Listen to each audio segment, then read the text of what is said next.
Hello and welcome to this video. On this video, I want to go through my 10 favourite, i.e. subjective, what I like, not taking a sort of objective view of it all, my 10 favourite Fuzak albums. I like to do the favourites because it means I can go and look through my record collection and see what I have ended up keeping and not chucking it out. I must have sold many a Fuzak album, or at least swapped them for something a little bit heavier in many a second-hand record shop over the last 40 years. So the ones I've held on to are the ones that I like.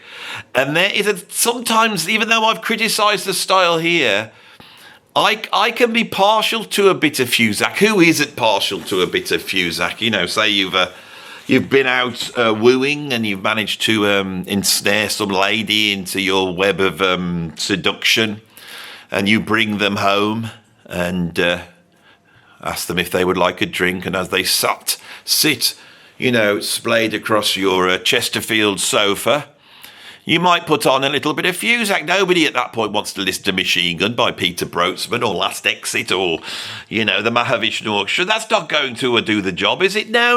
We need something that's jazzy but light, funky, maybe an odd vocal here. We don't want to put people off with just instrumental tracks. And so I've gone to my collection and I have picked my 10 favourites. And it's an interesting haul of records. I hope you appreciate this, and I hope you enjoy my selection. So those of you who do enjoy Fuzak and have a little bit more sort of conservative taste when it comes to jazz, and find my picks a little bit avant-garde for you, here's something for you, that won't rattle your cage too much. The first album I've pulled out is almost like the sort of definitive example of what I mean by quality Fuzak. It's by Larry Carlton, and it's Sleepwalker. There it is. Doesn't he look magnificent there? He's got long hair but a fringe. I was never able to pull that off back in the 1980s when I had long hair. Now, that's a difficult look to pull off, but he is doing it excellent there. He has his, is that a Gibson 335? I don't know, to be honest. Now, what makes this album great? Well, Larry Carlton is a very tasty guitar player, isn't he? He has a sort of liquid sweetness of a great blues guitarist. He's got the jazz vocabulary. He's got a beautiful tone, and he never really stresses you out. He's not prone to sort of the histrionics that we associate with the John McLaughlin. It's always very tasteful. Now, I've knocked Steely Dan here. And people think I don't like Steely Dan. I love Steely Dan, especially when Larry Carlton's around playing on it. I love it. But the thing is, the only thing I don't really like about Steely Dan is the vocals. Why not just take the vocals off and you're left with a very lovely Fuzak album? Well, if you want to know what that sounds like, it would sound like this. And, so I've always wanted, I know I know Donald Fagen's lyrics are very edgy and very beatniky, and his voice isn't what you'd expect, and it puts an edge on the Fuzak, which puts you in some sort of sophisticated, metropolitan beatnik area, which I know some people love to feel that they exist in. I don't exist in that area. See, I'm a British person, and I like to have chips and mushy peas and things like that. So I never could quite get with it. But when I am wooing, a lady, which I stopped doing at least 20 years ago, so I am trying to recall dimly, held memories in my noggin, but. And I'm not too sure whether I ever did actually try and woo any lady with a David Sanborn album. But, it's in a mental picture of who I was, the sort of sophisticate that I would like to see myself as, I could see myself doing that. Now, this video is going to be serious, but as I've got into it, I cannot take the Fuzak seriously. I can't. There's something funny about Fuzak. And it's when it's funny, it's enjoyable. When it's tasty, you can really get into it and love it. When is it that I don't like it? It's when it's just so lame. Do you want to give? I'm giving an example of a lame Fuzak. Mr. Briefcase off the album Ritz by Lee Ritenour. Anybody who calls an album Ritz, short for his surname, that's like me bringing an album out called Ed. Lee Ritenour. Now, I nearly pulled out Captain Fingers, which is his debut album, Lee Ritenour's debut album. But there's heavy jazz fusion on it, so it's not allowed. This isn't like that. This is easygoing, but well composed, well played. Who have we got on this album? Well, I'll tell you, we got Larry on guitar. We got Carlos Rios on rhythm guitar. He's even better than Larry. You've got Abe Laboriel on bass, Steve Gadd on drums, and Paulino de Costo on percussion. That's your Fuzak Dream rhythm section. But on Fender Rhodes, we've got the brilliantly named Terry Trotter. Right? Terry, is he on all of it? Do you want to see what Terry Trotter looks like? His look fits his name, doesn't it, old bear? Look at that Terry Trotter there with his little, like, sort of, his little pig hoofs. You'd never think he'd be able to negotiate all those weird sus9 chords and, F over G type things. That is another sus chord, by the way. With them pig trotters there, would you, Terry Trotter? That's how he obviously got the name. Also on here, we have on drums every now and then, Jeff Porcaro. Now, Jeff Porcaro was a stalwart of the Fuzak session scene in the early 80s, late 70s. And I think this is one of his finest moments. Who else is on here of note? Greg Matheson comes on and does takes over from Terry Trotter. I love the name Terry Trotter. I'm gonna have to revisit him. I'm gonna have to do some research into old Terry. There's actually 2 keyboards I see. I just assumed that was Terry Trotter because that's what there was a load of things I can get out of this. And as you can see, if you look, he might look like an old hippie, Larry Carlton, but there he is conducting an orchestra. That's what happened in the 70s when you got a record deal, a fusion record deal. Then you could bring an orchestra, and they always were bringing them in. It was very good. Right. Who's the king of Fuzak? And I won't have him criticised in any shape or form. Who is the top dog? Right? It's George Benson, isn't it? I mean, George Benson, he don't mess with the Benson. You don't mess with him. Right, this is quality music. And I nearly pulled out Breezing, which is such a brilliant album. You know why Benson's good? It might be like, this is the perfect wooing music. I have to say, Benson is probably the one to go for. He's almost like the Barry White of jazz guitar. But anyone who has ever watched the video that he made for Gimme the Night, another brilliant tune, you will notice on that video, he roller skates backwards whilst playing jazz guitar. Something Barry White could have never have done. And that's the difference between George and Barry. Now, the one I'm going to put forward is this monumental masterpiece, Weekend in LA. This is the live album. What makes Benson so good, because I forgot to tell you, is when it comes to the solos, he bloody solos. We don't get 8 bars or 16 bars. He goes for it and he does all the stuff, all the fast picking, all the Hank Garland licks, and then he'll do that. He'll do play at the same time. He's brilliant. Look at the moustache on the back there. Look at the collars. Really, I am not doing... I need to open this up more. Hang on. Can you lot wait there? I know exactly what I need for this video.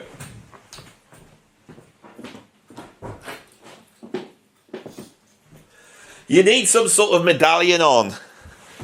You could see, at this point in time, any self-respecting Fuzak musicians. I've just gone and got my medallion here. Can I get it over my head? Hang on. We'll see if we can get it over here.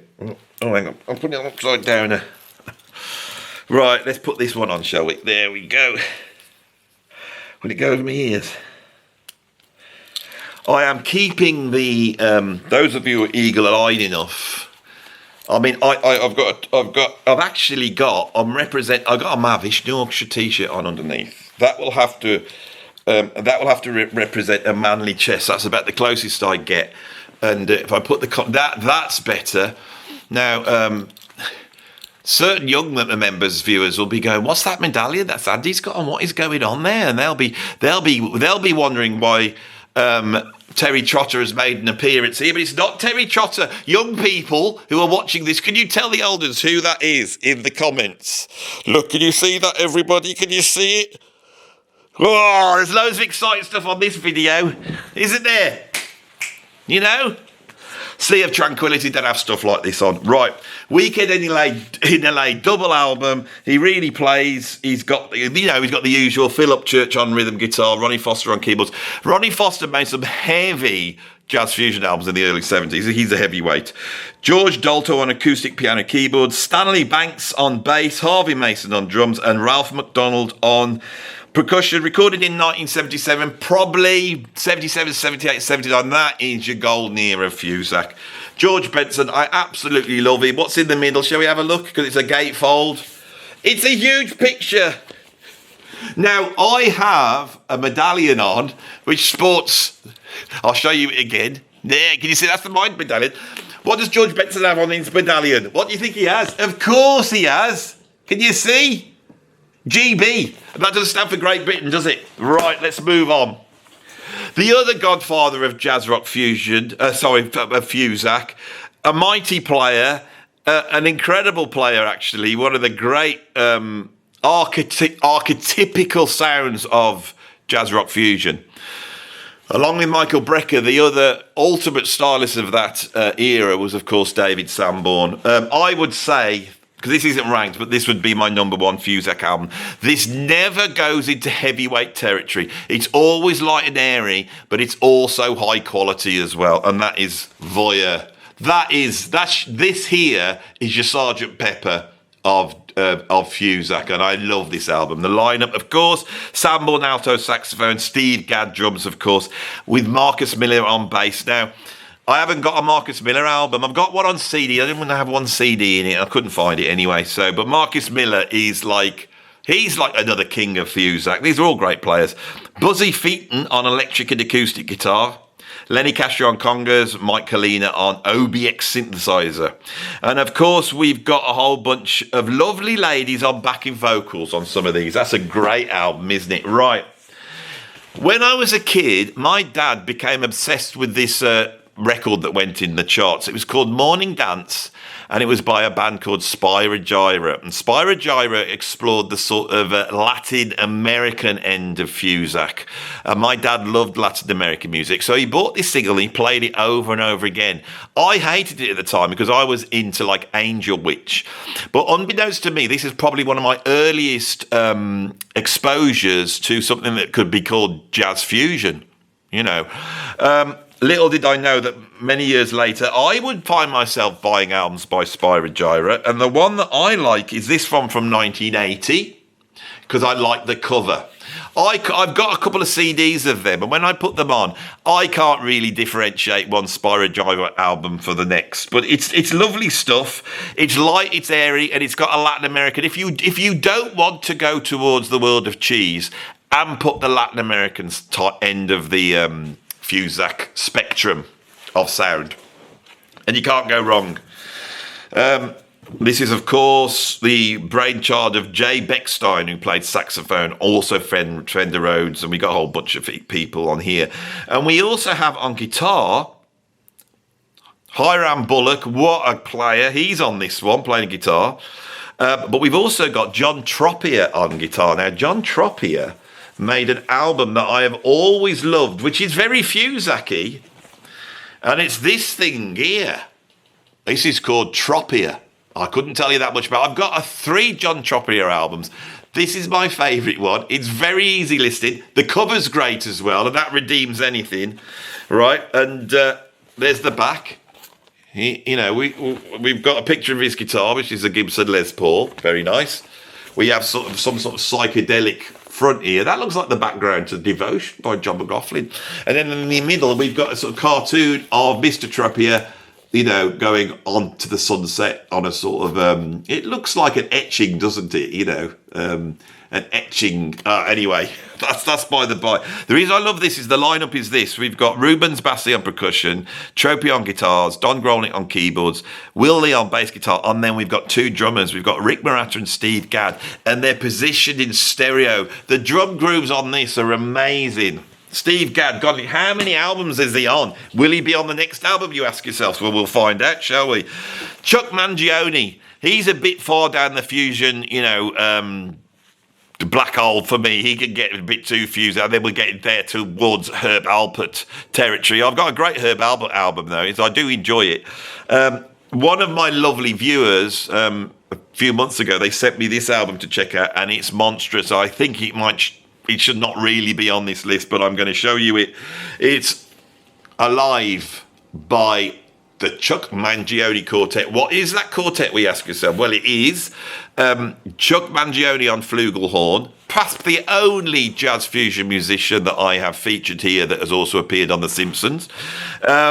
Jerry Nywood on tenor and soprano saxophones, and then the great Tony Levin. Yes, that Tony Levin from King Crimson, and Peter Gabriel on electric bass, and a very young Steve Gadd on drums. They do High Heel Sneakers, St. Thomas, and the tracks are long and they open up. This is recorded back in 1972, so this is really like your sort of Jack Johnson and Fuzak back in 72. Don't want this to be a long video. I'm going to hammer my way through it really quickly. Let's experiment with doing some short videos, see what the viewing figures are like. Right.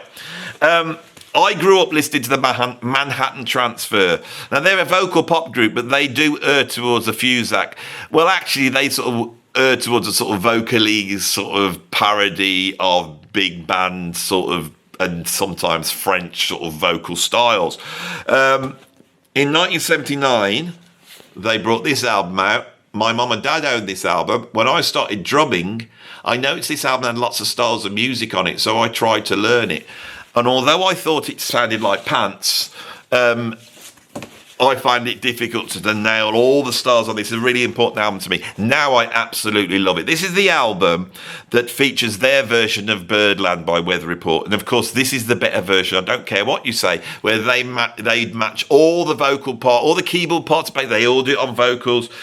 We've got some mad stuff. Wacky Dust, which is like a sort of swing jazz pastiche. Nothing You Can Do About It, which is sort of a halftime shuffle type of thing. They do a vocalese arrangement of Body and Soul. We've got the Shaker Song, which is an excellent example of Latin Fuzak. It actually has got J. Beckstein on it. I think the Shaker Song could well be by Spyro Gyra. I don't know. So there's a whole bunch of stuff. There's a very poppy vocally tune called Twilight Zone, which I absolutely love.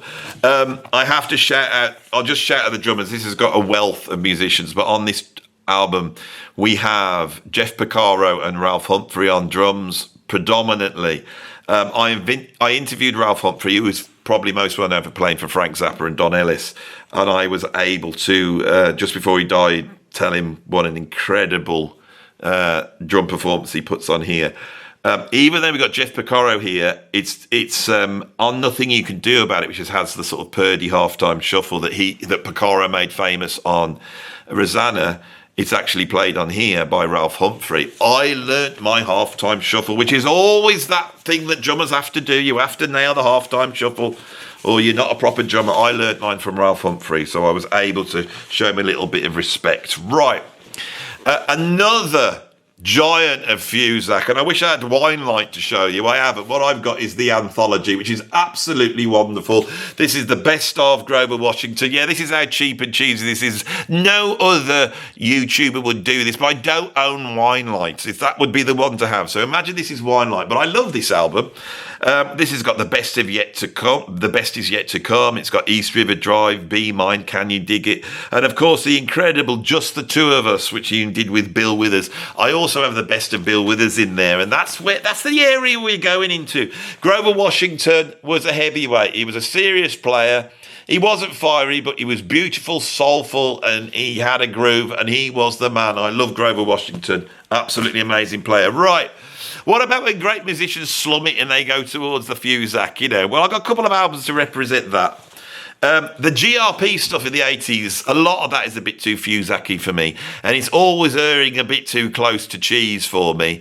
Chick Corea's electric band's always got that sort of whiff of baked bean tin keyboard playing on it. You know what I mean? Heinz baked beans. Do you know what I'm saying? The keyboard sounds.